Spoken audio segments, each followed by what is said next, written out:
Eu vou entrevistar a ex-senadora Heloísa Helena, que fala da Federação Rede/PSOL, da chapa Lula-Alckmin e da sua candidatura a deputada federal pelo Rio de Janeiro dessa vez. O programa do Ciro, eu entendo que aponta para isso, tem todo um detalhamento relacionado à política econômica, à tributação de grandes fortunas, na remessa de lucros ao exterior. Ele não fez um governo mais caracterizado como de esquerda, ele pôs o Henrique Meirelles, um banqueiro, né, do sexto maior conglomerado financeiro do mundo, para o Banco Central. Se fosse sustentada pelos banqueiros, né, eu não estava morando, não estou morando, né, tendo que vender um carro para vir para cá. Como eu digo sempre, eu sei como é que eu perdi as eleições, né, inclusive com a perseguição implacável de quem se acha imperador e que, portanto, acha que todo mundo tem que dobrar o joelho em vassalagem para eles. Eu não tenho medo de Bolsonaro. Medo dessa história de dizer que vai ter golpe no segundo turno, vai ter uma ova. Não tem golpe coisa nenhuma. E se tiver, eu vou estar aqui, com as armas, de fato, que são necessárias para enfrentar qualquer golpe. Não vou ficar com medo.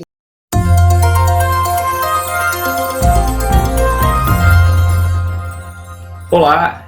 Nesse vídeo, então, nós vamos bater um papo com a ex-senadora Heloísa Helena, da Rede Sustentabilidade, e vamos fazer um panorama aí da política nacional, como é costume do canal.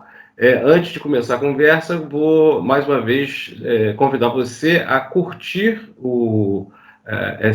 compartilhar esse vídeo, assinar o canal e acionar o sininho também para a gente fazer esse conteúdo circular, já que o conteúdo progressista no YouTube é raridade. Então, essa plataforma, o YouTube, está coberta de conteúdos de extrema-direita, de discurso de ódio. Então, o debate político progressista, os recantos que tem esse tipo de debate não são muitos, então é bom você reforçar aqui o canal com essa assinatura, o sininho, e compartilhar esse conteúdo. Bom, senadora, tudo bem? Como vai? Tentando ficar bem. Eu digo sempre que parece que não é nossa sina nem nosso destino, né? Mas, infelizmente, estamos todos sob escombros de lutos, lágrimas, né? Imagina a gigantesca maioria da população que sequer tem a oportunidade, como nós temos aqui, né, de estarmos conversando. Então, tentando ficar bem para que a espada da coragem e o escudo da esperança não sejam derrubados nas batalhas de todo dia, né? Ótimo. Sabe que eu cortei da minha saudação, nunca mais pergunto para as pessoas tudo bem. Eu pergunto como vai, porque tudo bem, as pessoas já dizem, não está bem. Então, vamos para como vai. É verdade. Senadora, como é que eu vi as suas recentes entrevistas e acompanhei seus posicionamentos recentes. Para começar, para iniciar o nosso papo sobre a política nacional, e óbvio, a gente está em ano eleitoral, falar um pouco sobre eleição, só para me atualizar, a Federação Rede/PSOL fechou apoio a um candidato a presidente ou deixou em aberto? Como é que está essa posição? Ou ainda não foi oficializada? A federação não está constituída ainda, embora o que mais demorou entre nós, porque são dois partidos que têm um conteúdo ideológico e programático bem sistematizado, mesmo alguns de nós tendo vivências diferentes, mas é muito sistematizado. Então, ao contrário de outras federações, que talvez o debate sobre a tática eleitoral, do ponto de vista das chamadas nominatas nas eleições de deputados, tenha demorado mais, no nosso, o que demorou mais, sinceramente, foi o debate do conteúdo programático e o estatuto de funcionamento da federação. Para você ter uma ideia, ontem a gente ainda estava conversando com o Juliano, com o Israel, com a Paula, com a comissão estabelecida no PSOL e a nossa comissão, porque, como é uma experiência complexa, como você sabe, a primeira experiência,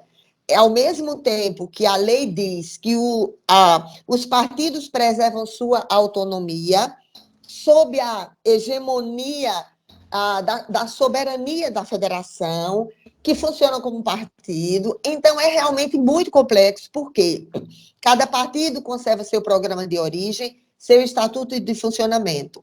E nós pegamos os pontos comuns de programa e o debate grande sobre o estatuto de funcionamento, porque são duas experiências distintas.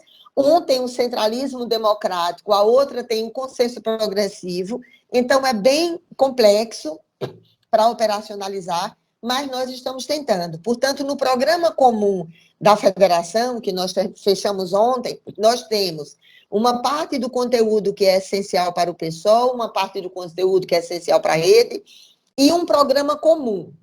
E do mesmo jeito que o Estatuto traz aquilo que, né, você perguntou, desculpe me alongar para explicar como é que está o processo da federação, que é o direito de divergência. A rede, ela aprovou no seu elo nacional a liberação com base no conteúdo programático, ou seja, nós temos 18 eixos estratégicos para o Brasil sustentável, que vai desde a dinamização da economia e as formas de gerar emprego e renda, fazer inclusão produtiva com sustentabilidade ambiental, econômica e social, até as alternativas para minimizar as mais diversas formas de violência. Então, nós temos 18 eixos estratégicos que passam por uma concepção de economia, de políticas sociais, de inserção do Brasil na tal da globalização, enfim. Então, nós aprovamos nesse conteúdo e está agora no PSOL. E o direito à divergência pública é baseado. A direção nacional da rede estabeleceu os 18 eixos estratégicos e liberou, não é o liberou geral, liberou com base nos 18 eixos estratégicos e no chamado campo democrático popular, restrito ao campo democrático popular. E isso inclui tanto a candidatura do Ciro, porque como a candidatura do Lula, né? Randolph é um dos coordenadores nacionais da campanha. Eu tenho participado, eu estou citando nós dois, porque nós somos irmãos de jornada, temos muito respeito um pelo outro, não fazemos nada no submundo, deixamos muito claro, nem nos subterrâneos da política, deixamos muito claro o que pensamos do país, o que temos de unidade e o que temos de diferença do ponto de vista da tática eleitoral. Então, a rede liberou essa semana, quer dizer, já tinha feito esse debate, mas liberou com base em resolução para apoiar as candidaturas do campo democrático popular com base nos 18 eixos. O PSOL vai fazer isso dia 30, porque é na conferência eleitoral que eles já tinham determinado, até no congresso deles, que seria definido. Eu não posso falar pelo PSOL, né, embora tenha a honra de ter sido uma das fundadoras, mas, pelo menos até agora, né, a informação que a gente tem é que eles vão aprovar a federação e que, possivelmente, eles talvez aprovem a indicação a uma única candidatura, que é a indicação do ex-presidente Lula. Então, a federação não tomou ainda a decisão.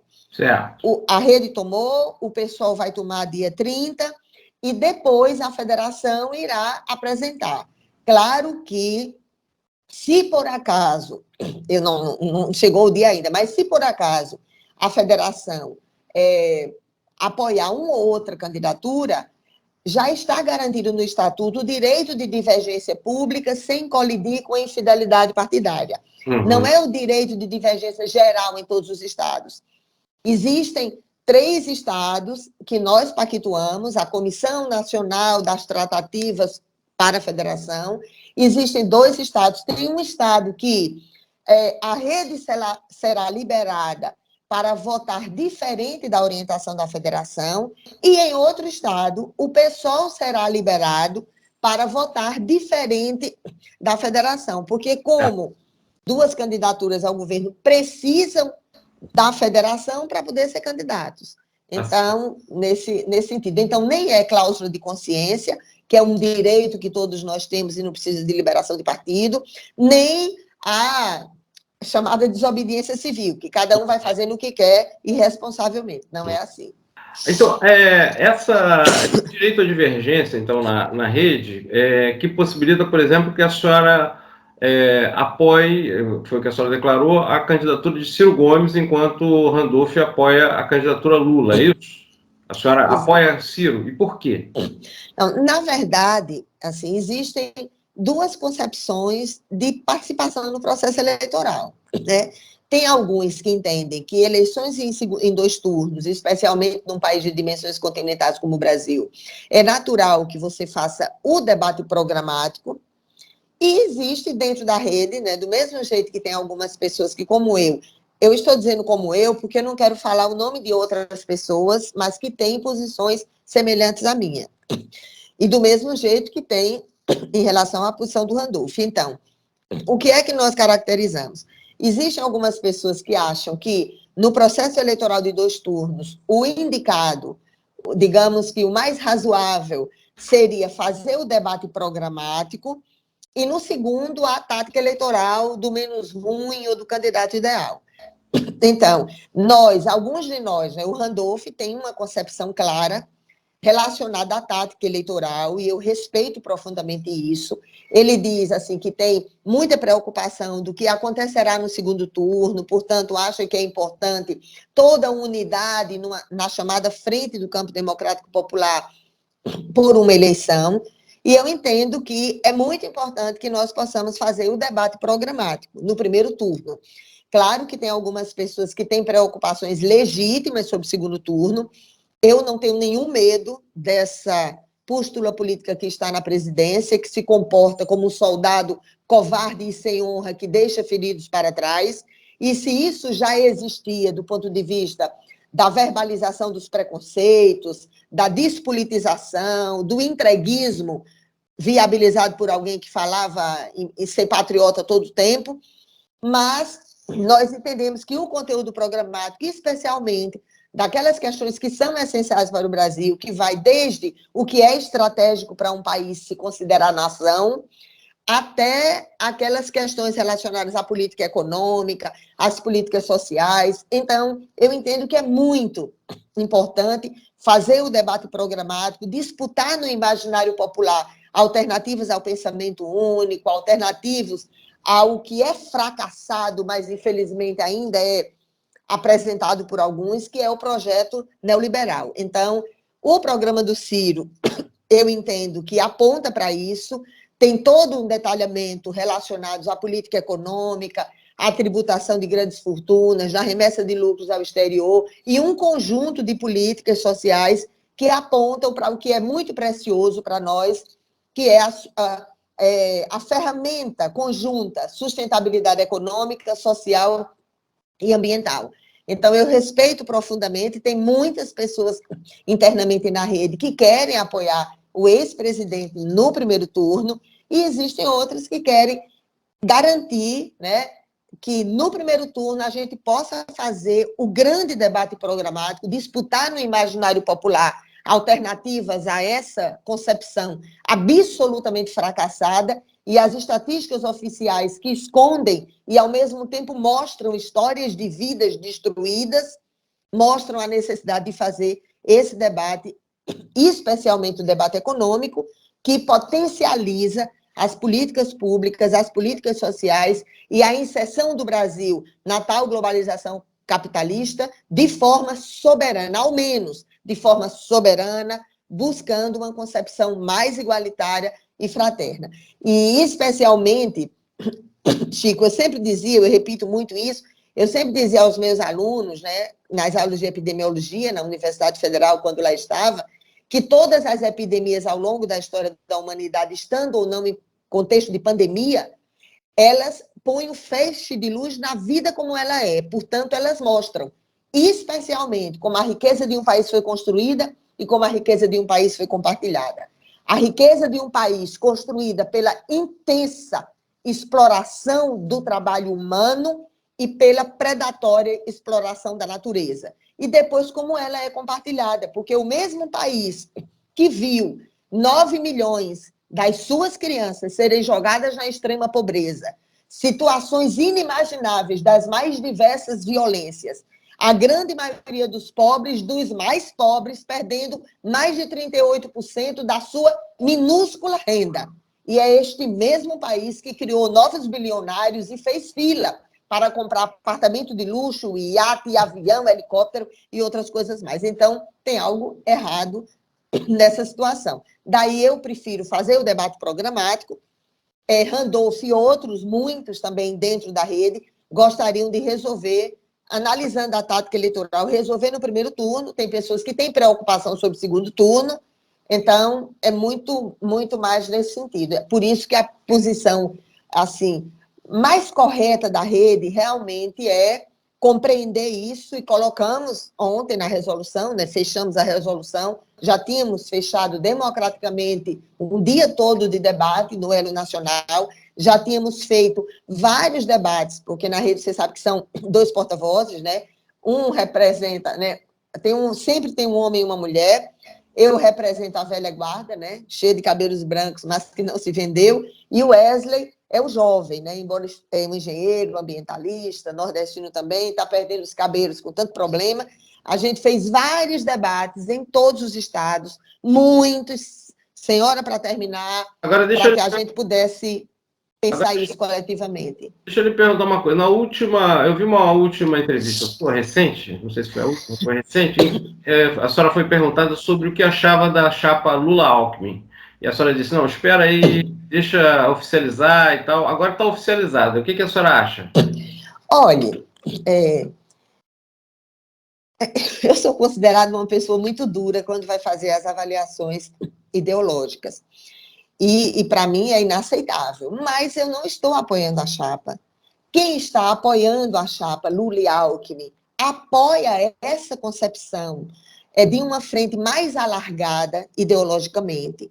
Quem acompanhou, né, como eu, entre duras batalhas, guerras sem fim, muitas lágrimas de sofrimento, o governo que o ex-presidente fez, até vê uma lógica nessa tática eleitoral, porque ele não fez um governo mais caracterizado como de esquerda, ele pôs o Henrique Meirelles, um banqueiro, né, do 6º maior conglomerado financeiro do mundo, para o Banco Central. Ele estabeleceu todas as instituições de crédito públicas no Brasil para viabilizar acordos com grandes grupos econômicos, né? Não mexeu nos interesses dos mais ricos, dos poderosos, do capital financeiro. Então, para mim, é por isso que eu, né, fez acordo com o Centrão, todo mundo sabe disso.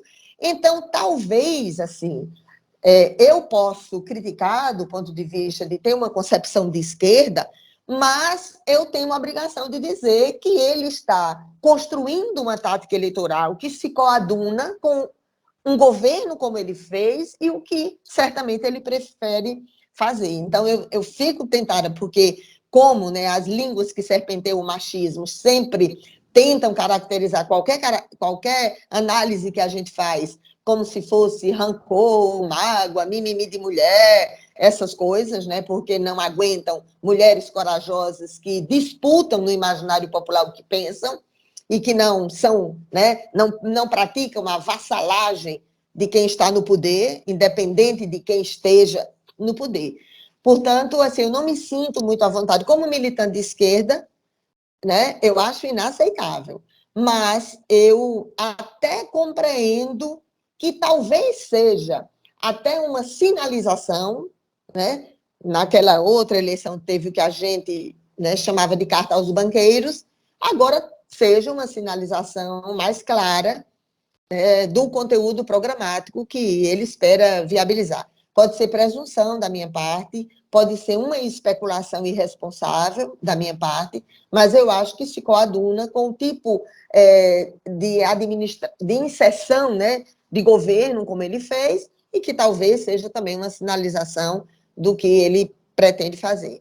Não, certamente é uma sinalização clara, com certeza. Agora, a senhora faz uma crítica, então, à esquerda, né? É uma crítica à esquerda do PT. Não, na verdade, eu faço uma crítica a quem se diz de esquerda e não é de esquerda. Uhum. Porque eu digo para você, eu respeito profundamente Eu não respeito o comportamento acanalhado, preconceituoso, horrendo, né, que muitas vezes é verbalizado pelo presidente da República ou por outros, né, em torno dele. Mas quem pensa um modelo econômico totalmente distinto do que eu penso, sinceramente, Chico, eu respeito profundamente. Eu não respeito o cinismo, a dissimulação, mel na boca, bilis no coração, sorriso na frente, facada nas costas, traição de classe. Isso é que eu não respeito. Mas a observação que a senhora ia fazer é o quê? Que o PT, a senhora acredita que um governo Lula, o futuro governo do PT, não seria um governo de esquerda, é isso? Não, quanto a isso, quer dizer, vou fazer um exercício de especulação, até feio, né? Para uma professora de planejamento de serviços públicos, nem seria aceitável, né? Mas a composição das alianças, né, ela indica uma experiência governamental que não é de esquerda, porque a experiência do ex-presidente, convenhamos, né, quem tem honestidade intelectual,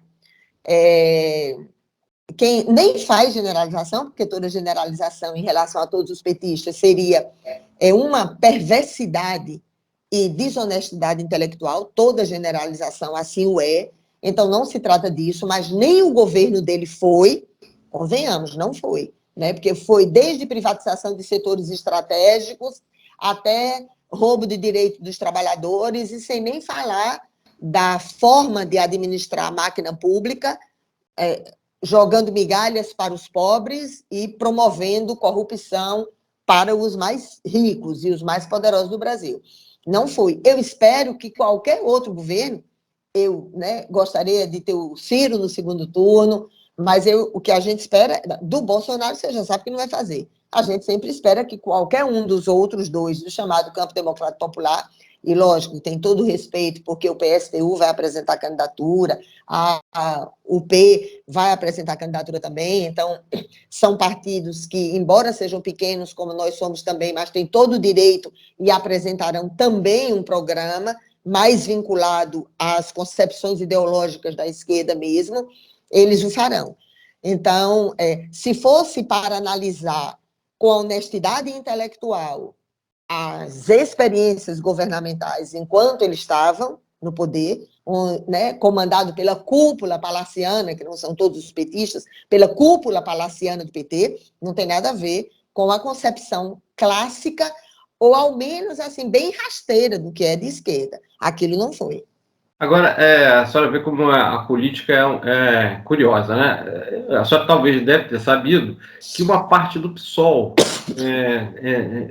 fez uma crítica muito dura à federação do PSOL com a rede. Inclusive, uma conhecida militante, Letícia Parks, conhecida como Preta Parks, pediu até que as pessoas se desfiliem do PSOL por causa disso, dizendo que porque a rede, segundo ela, né, é um partido burguês, é um partido que foi bancado pelo Itaú, a Marina Silva não defende o aborto, teve senadores da rede que votaram a favor da reforma da Previdência, segundo ela, deputados da rede em São Paulo votaram com Dória, e por isso ela critica, ou seja, ela é a esquerda da rede, né? É uma crítica e ela sugere que as pessoas saiam do PSOL por causa da federação. Como é que a senhora avalia? Assim, é muito, muito chato você ficar falando do partido onde você não mais está, embora eu tenha a honra de ter ajudado na fundação do PSOL, né? Fui a primeira candidata, inclusive a presidente do PSOL, abri mão de ser reeleita senadora, que era a minha melhor eleição, para ser presidente, ajudar. Claro que tem muitas pessoas que são fundadoras do PSOL e fazem essa crítica, como tem muitas pessoas que não foram fundadoras do PSOL e que fazem essa crítica, e muitas fazem a crítica e querem apoiar até o projeto nacional, que foi contestando o projeto nacional que o PSOL, na verdade, nasceu, né? Então, sobre essa história de ser bancado por banqueiro, essas coisas, eu acho isso... Tudo bem, as pessoas têm o direito de falar o que querem, né? Mas, assim, eu não quero ficar fazendo melancolia e tal, mas, pelo amor de Deus, quem acompanha as nossas vidas sabem. para eu estar aqui, eu estava no Rio, na casa de uma amiga minha, o ano passado vim algumas vezes, voltamos, porque a gente tinha discutido a questão relacionada à tática eleitoral, de superar a cláusula de barreira, procurar os maiores colégios eleitorais onde isso pudesse estar sendo colocado, as nossas propostas ideológicas, a nossa concepção programática. Por isso, o apelo para que Marina fosse para São Paulo e eu viesse para o Rio. Né? E eu digo sempre assim, primeiro, eu acho profundamente injusto quando fazem essa crítica, né? Marina é a maior liderança do Brasil no debate da sustentabilidade. Ela não é uma mulher irresponsável, não é uma pessoa que enriqueceu no banditismo político. Não vou nem falar de mim, para não ser autoproclamatório, porque, assim, se é uma das coisas que eu zelei muito ao longo da minha vida, quando ousei ultrapassar a portinha do quartinho de empregada para desbravar caminhos no mundo, é que eu tenho repugnância pelo banditismo político, Não, mas porque a o crítica banditismo político e a corrupção... era ideológica, né? Sim, e aí, veja só uma coisa, eu tenho a absoluta repugnância, inclusive pelos acordos sujos dos subterrâneos políticos. Nunca, jamais ninguém viu, porque quem faz o debate anticapitalista jamais fez acordo com o banco, jamais, inclusive no caso de Marina, que tem amizade pessoal com uma pessoa que é filha de um, né, que foi banqueiro ou é banqueiro, e inclusive, né, participou até do programa, da estruturação do programa de educação do Haddad. Então, isso não é justo, porque parece, né, que nós estamos mergulhados nos dinheiros sujos, seja da corrupção, do banditismo político, seja daqueles que ganham muito, como os bancos, à custa da imensa exploração humana. Então, se fosse sustentada pelos banqueiros, né, eu não estava morando, não estou morando, né, tendo que vender um carro para vir para cá, né, Marina numa situação, pelo amor de Deus, a rede numa situação dificílima, porque nós não temos fundo partidário, e quando nós queremos sair do isolamento da não cláusula de barreira, não é nem por causa de fundo partidário. Na verdade, é porque é uma verdadeira clandestinidade política não ter acesso ao horário eleitoral. Então, para nós, todo o esforço que nós fizemos o ano passado todo, estamos fazendo, é para sair dessa clandestinidade e não ter acesso ao horário eleitoral, que para nós é de fundamental importância para disputar ideias, né? Porque quem não está nos subterrâneos do banditismo político, né, quer disputar ideias, né? Por isso que a gente está na política, né? Porque política é o melhor lugar para quem é bandido, para quem é cínico, descarado, acanalhado, diz uma coisa e faz outra, faz o discurso conforme o ouvinte. Então, a gente está para tentar mudar cada dia, achando que um dia vai mudar o mundo também, a partir das pequenas revoluções de cada dia, para mudar o mundo também, né? A política nunca... A pessoa dizer, não, foi financiado por não sei quem, então seria, né? Só se fôssemos masoquistas, né? Não tem nada a ver, isso é muito triste de ouvir isso. Eu entendo, né, que as pessoas têm o direito de fazer as críticas que fazem, mas poderia até fazer com base no conteúdo programático, né? E não com base nessas especulações. Mas é isso, a crítica que, pelo menos a que eu vi, não tinha a ver com corrupção, era o fato da rede repetir uma prática burguesa de estar, quando fala em banco, não é porque estaria recebendo dinheiro ilícito de banco. Não, e até porque também, até porque tem gente que fala isso, né, e acaba também fazendo de conta que não vê os acordos feitos com os banqueiros, né, e com os mais ricos e poderosos nas administrações federais.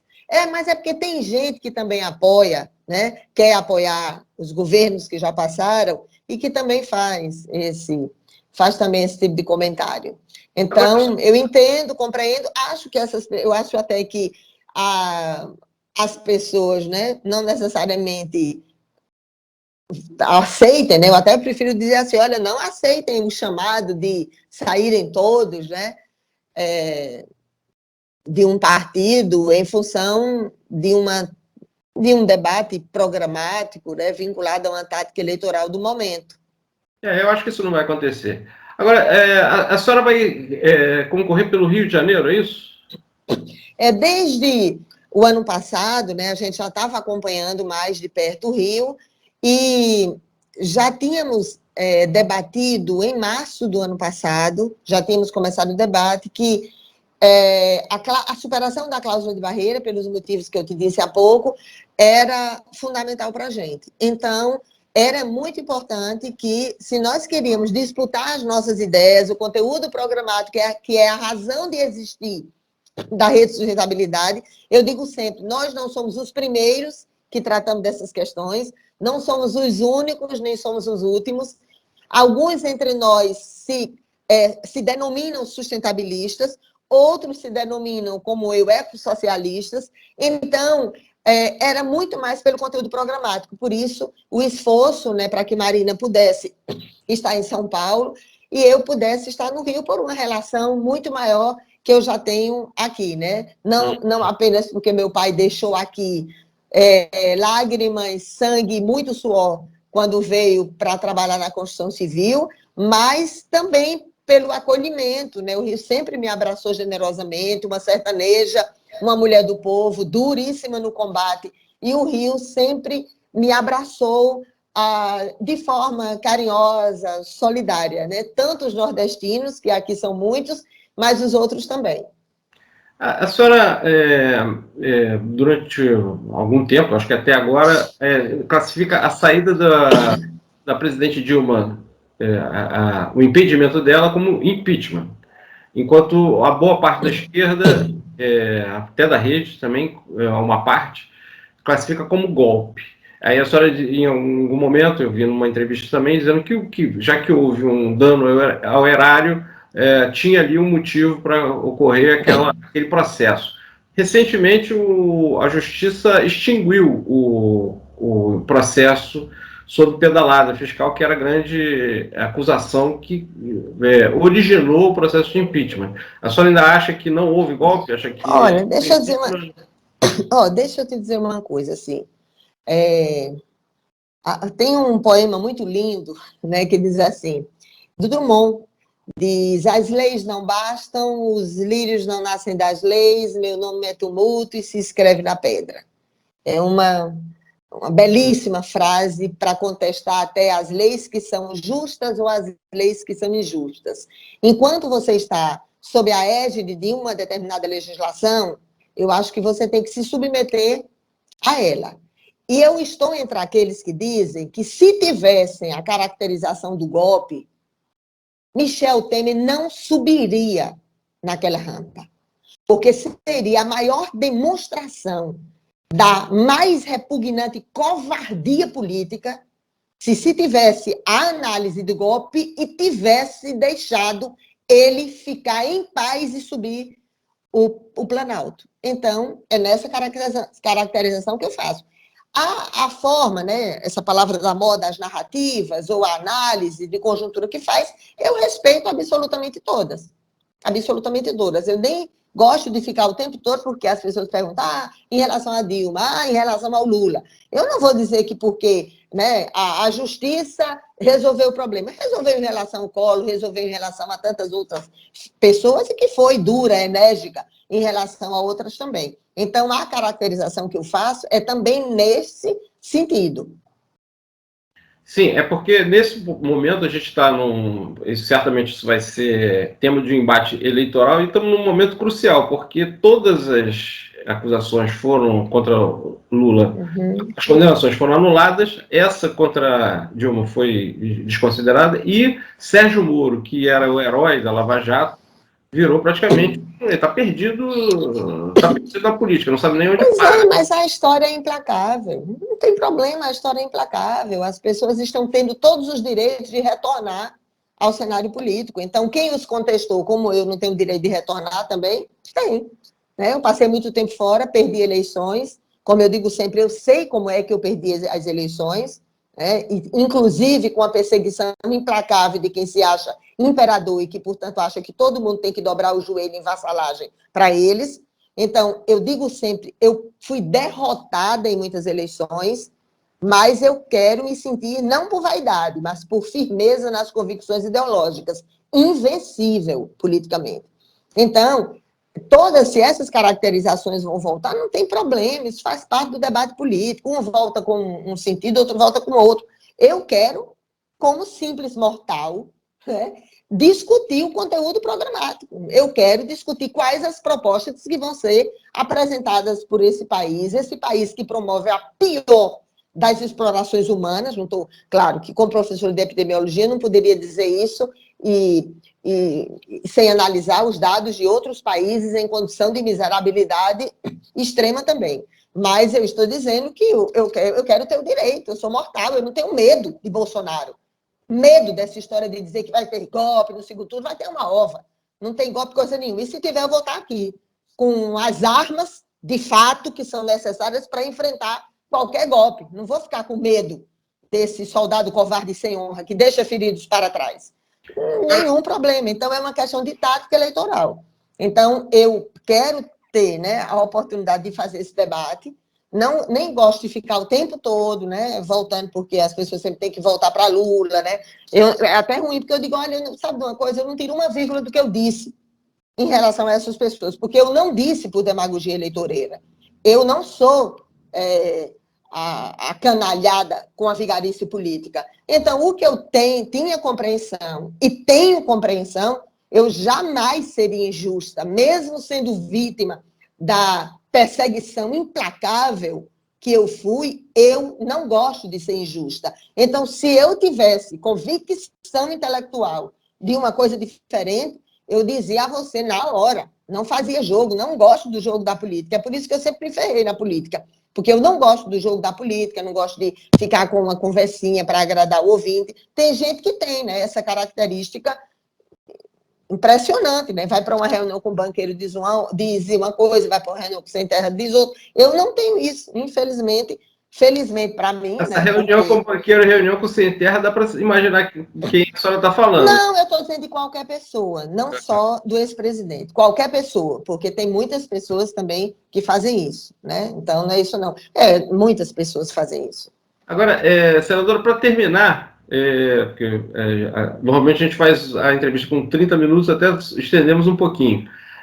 O que a senhora espera da formação do próximo Congresso? Que essa legislatura não foi mole, né? Não foi uma legislatura muito complicada, muitos retrocessos foram votados, aprovados, e avanços não saíram do lugar. A população está desmobilizada, completamente desmobilizada. O que a senhora prevê aí para essa eleição? Se a senhora for eleita, qual é o perfil dos seus colegas, seus futuros colegas no Congresso? O que a senhora imagina para o Congresso da próxima legislatura?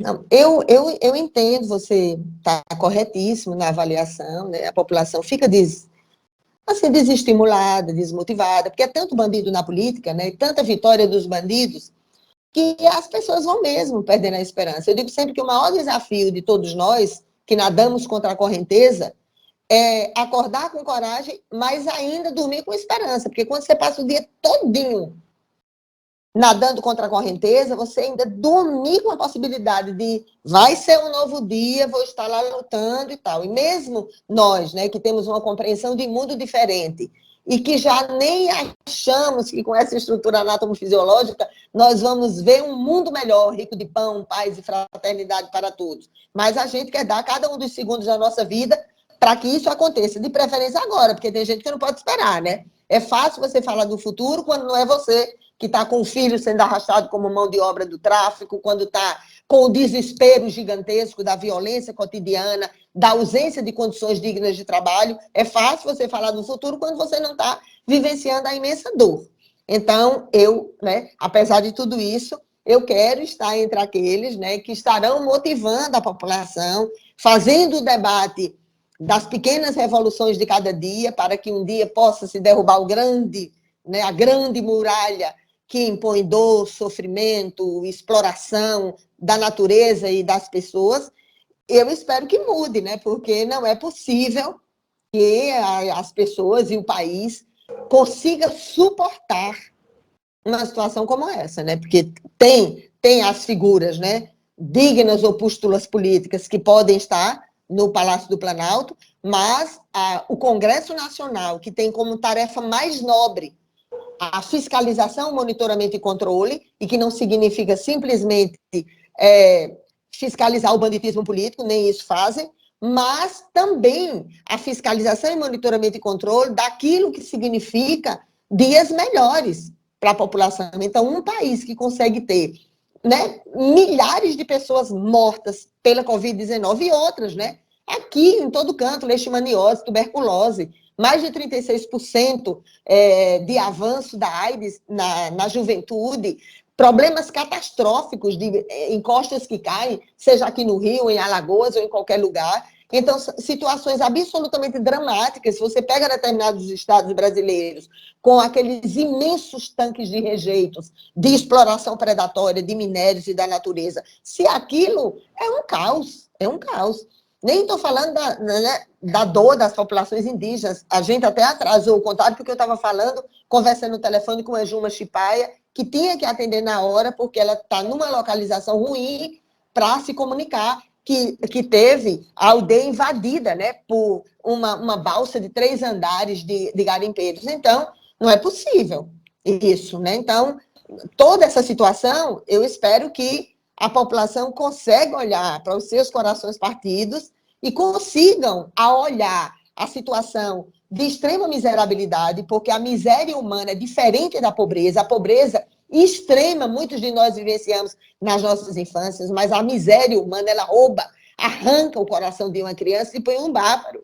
É uma situação muito dramática, a situação nacional. E o Congresso tem responsabilidade direta em relação a isso.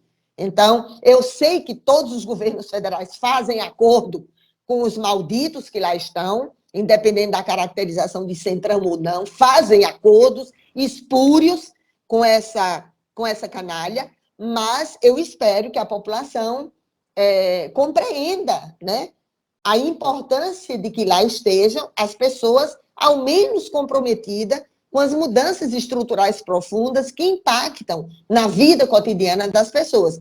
Então, eu estou entre as que estão trabalhando muito para que essa mudança possa acontecer. Ok, então, pré-candidata Heloísa Helena, boa sorte. Obrigada. Uma boa campanha propositiva, pelo menos que as pessoas discutam temas importantes, né? E para você que acompanhou essa entrevista, eu agradeço, peço mais uma vez para você assinar o canal, acionar o sininho, compartilhar esse conteúdo para circular para o maior número de pessoas. Mais uma vez, muito obrigada, viu, Chico? Muito obrigada pela generosidade democrática, muito obrigada aos que estão nos dando a honra, né, de sermos ouvidos. Muito obrigada. Não, obrigado, senhora, pelo seu tempo, e é isso. A ideia é fazer uma discussão com todas as forças políticas que tenham alguma proposta ideológica ou propostas para o país que não sejam um discurso de ódio, esses ataques pessoais que a gente tem visto, infelizmente, tanto aqui, essa coisa horrível, tanto aqui no YouTube, especialmente. né? A plataforma tem muito disso. Então, a gente tenta fazer um cantinho aqui de refresco para quem... Isso. Tá? Disputar as pequenas machadinhas de cada dia para derrubar o grande muro. Corretíssimo isso. Obrigado. Obrigada, Chico.